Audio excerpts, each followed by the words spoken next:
Cabinet is tonight discussing details of the same-sex marriage plebiscite as splits widen and deepen within the coalition.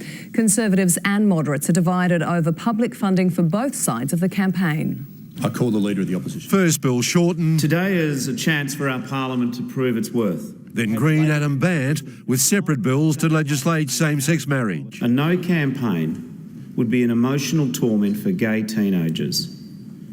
And if one child commits suicide over the plebiscite, then that is one too many. The bills will go nowhere, and the plebiscite looks increasingly like a coalition civil war. It is essential that there be public funding. Obviously, there needs to be proper campaigns. Should there be public funding for a plebiscite? Absolutely not. I think it is important that there is funding so that when Australians go to the ballot box, they are well informed about it. People have already made up their minds. Conservatives and moderates are even split about what was promised. Most of my colleagues assumed that part and parcel of having a fair and equitable plebiscite was appropriate funding. That is absolute nonsense. Labor seized on the division. Has the Prime Minister given any commitment to anyone for any public funding? But all he'd say was that it was up to Cabinet.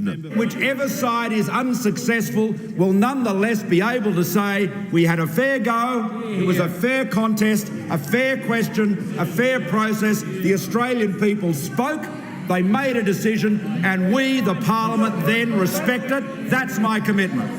After the embarrassment of losing 3 votes in the House of Reps on the last day of sitting, the government today ran out of business in the Senate.